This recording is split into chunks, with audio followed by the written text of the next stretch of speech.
আসসালামু আলাইকুম সবাইকে, কেমন আছেন? শুভ সকাল। আশা করি যে যেখানে আছেন অনেক ভালো আছেন। আলহামদুলিল্লাহ আমিও ভালো আছি। সুবিডেনের দাওয়াতের ব্লগগুলো আসলে আমি শেয়ারও করি না, আর এত বেশি অলস হয়ে গেছি। লাস্ট কলিগদের সাথে বাইরে গিয়েছি, সেগুলো সব কিছু আমি শুধু রিলস হিসেবেই শেয়ার করি, বড় ব্লগ শেয়ার করা হয় না। অনেকেই বলেছেন যে একটু লং ব্লগ কেন শেয়ার করি না। সেই তো আজকে একটা ব্লগ নিয়ে চলে আসলাম। আজকে একটা দাওয়াতে যাব।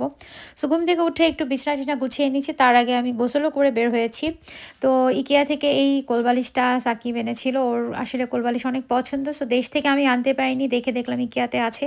তো ইকিয়াতে আসলে কি না পাওয়া যায়, সব কিছু পাওয়া যায়, আর এরকম কোলবালিশও পাওয়া যায়, সেটা দেখে আমি নিজেও অবাক হয়েছি, তাই আপনাদের সাথে একটু শেয়ার করলাম।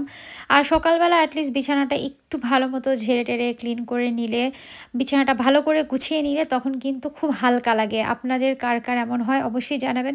আজকে আমি ব্লুর মধ্যে এই ড্রেসটা চুজ করেছি, এটা ভোগ থেকে কেনা। আমি এর আগেও মনে হয় 2-3 বার, মনে হয় না, অবশ্যই 2-3 বার তো পরেছি।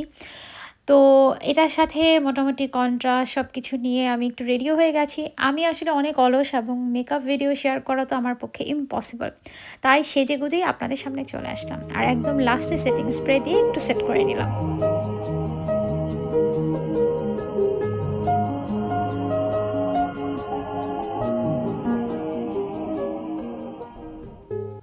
যে কোনো কোথাও যাওয়ার আগে যেটা হয় যে সাকিবের সাথে আমার একটা না একটা কাহিনী হয়। ওকে শার্ট চেঞ্জ করতে বলা হয়, না হলে ওকে ব্রাশ করতে বলা হয়, নাহলে কিছু একটা হেয়ার ব্রাশ, তো অনেক কিছু নিয়ে ঝামেলা লাগে। তো এখন ওকে আমি বলছিলাম শার্টটা চেঞ্জ করতে, বাট সে বলছে না, কেন, আমি কি বয়স হয়ে গেছে, আমি কালারফুল পরতে পারবো না? আমি বলছি না, তুমি পরতে পারবা, বাট তুমি একটু হালকা কালার, সফট কালারের মধ্যে কোনো টি শার্ট বা কিছু একটা পরে নাও। যেহেতু আমি একটু ডার্ক কালার পরেছি, ওই সেন্সেই বলেছিলাম। তারপরে আলহামদুলিল্লাহ এই যে ঠিকঠাক মতো বের হয়েছি। সো যাওয়ার পথে মনে হলো যে আমি একটু লিডলে যাব, ওখান থেকে একটা প্ল্যান্ট নিব, অর্কিড নিব। আমার আসলে ভালো লাগে, আমার বাসায় কেউ আসলেও আমার বাসায় যদি প্ল্যান্ট নিয়ে আসে আমার খুব ভালো লাগবে, আর লাগে। আর আমিও কোথাও গেলে ট্রাই করি অ্যাটলিস্ট নিয়ে যেতে, যেহেতু হাতে সময়ও ছিল। আর এই যে একটা অর্কিড নিয়ে নিলাম। এই কালারটা তো সবারই প্রিয় হবে, আর অর্কিড আমার অনেক প্রিয়। আলহামদুলিল্লাহ আমার পাশে 3টা অর্কিড আছে, আরও ইচ্ছে আছে কিনবো, যদিও আসলে উইন্টার টাইম, দেখা গেছে যে অর্কিডগুলো মরে যায়। আর আমার একটা প্রায় 4-5 বছর হয়ে গেছে অর্কিডগুলো। আপুর এখানে চলে আসলাম। কার্ডে টাইম যেটা লেখা ছিল সেই ঠিক ওই টাইম মতো এসেছি। একটু পরে, আমি আসলে একটু টাইম মেনটেন করতে পছন্দ করি। বাসার সাথে সাথে আপুর বাসা এত বেশি গুছানো, এত সুন্দর, খুব ভালো লাগছিল দেখে। একটা আই সুদিং ব্যাপার ছিল, অনেক বেশি কিছু না, আবার একদম হালকা না, আই সুদিং, যেখানেই তাকাচ্ছিলাম যে সাইডে, আমার কাছে খুব ভালো লেগেছে। আর প্রচুর মিরর ছিল। মিরর দেখলে আমার যেটা হয়, আমার ছবি তুলতে ইচ্ছে করে। মিরর ফি যেটাকে বলে, আপনাদের কার কার এমন হয় অবশ্যই জানাবেন। আউটসাইডেও সুন্দর ভিউ ছিল, বাট যেহেতু উইন্টার, প্রচুর ঠান্ডা। বাট আমি জাস্ট একটু দেখছিলাম যে এরিয়াটা কেমন, আমার কাছে নতুন। প্রত্যেকটা জায়গায় খুব সুন্দর, যতটুকু প্রাইভেসি মেনটেন করে আসলে শেয়ার করা যায় করেছি। অনেক গেস্ট ছিল সেদিন, বাট সবাইকে আর নেওয়া হয়নি, তবে আমার এই প্রিয় আপুটাকে একটু নিয়েছি, আর আপনাদের সাথে একটু শেয়ার করলাম। মাশাল্লাহ, আপু বলছিল এই শাড়িটা আপু নিজে ডিজাইন করা, অনেক বছর আগের। আমার তো খুব ভালো লেগেছে। আর মাশাল্লাহ আপুর মেয়েদেরকেও আসলে অনেক অনেক আদর, আপনারা ওর জন্য দোয়া করবেন। খুব বেশি কিউট হয় না, মা যেমন হয় তার সন্তানরাও কিন্তু অমন হয়। এদিকে ব্লগে কথা বলতে বলতে আমার ক্ষুধা পেয়ে গেছে, তাই এখন খাবার সার্ভের ভিডিওটা আপনাদের সাথে শেয়ার করছি। চলে আসলাম খাবার টেবিলে, যদিও তখন কিন্তু ঘড়িতে প্রায় 4টার মতো বাজে, কারণ আগে বাচ্চারা খেয়েছি, তারপর ভাইয়ারা, এবং অ্যাট লাস্ট আমরা খেতে বসে। খাওয়া দাওয়া শেষ করে এই তো আবার আমি একটু মিররের কাছে চলে আসলাম নিজেকে দেখতে। খুব ভালো লেগেছে সেই দিনটা, অনেক অনেক কিউটি মাশাল্লাহ, প্রত্যেকটা বাচ্চা এত কিউট ছিল।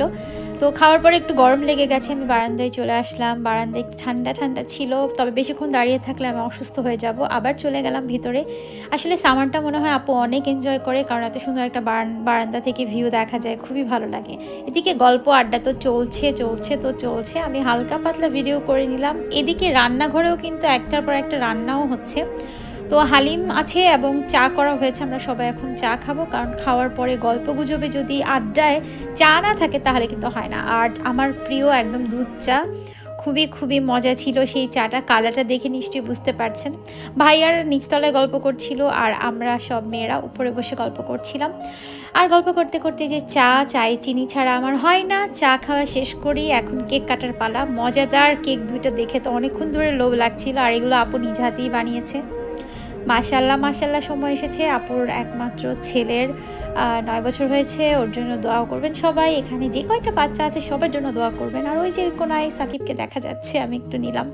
অ্যান্ড দেন বাচ্চাদেরকে চকলেট ডিস্ট্রিবিউট করা হচ্ছে। সবাই কি খুশি না! উফ, আমারও একটা দরকার ছিল। আপুর কাছে চাইলে হয়তো আমিও পেতাম, বাট আমি তো বড়, তাই আর আমি কিছু বলিনি। এদিকে এখন কেকটা খাবো। কেকটা অনেক বেশি মজা ছিল, যেমনটা দেখতে সুন্দর তেমনটা খেতেও মজা। আসলে সুইডেনের প্রত্যেকটা মানুষ, মানে প্রত্যেকটা আপুর যাদের সাথে পরিচিত হই, আমার কাছে তো মনে হয় সবাই এত গুণী এত গুণী। আর এই তো খাওয়া দাওয়া শেষ করে এখন আমাদের বাসায় ফিরে যেতে হবে। সাকিবকে বললাম একটু টেস্ট করো মিষ্টিটা, আপু নিজ হাতে বানিয়েছে। কেমন লেগেছে আজকের ব্লগটা জানাবেন। দেখা হবে পরবর্তী ব্লগে। আল্লাহ হাফেজ, আসসালামু আলাইকুম।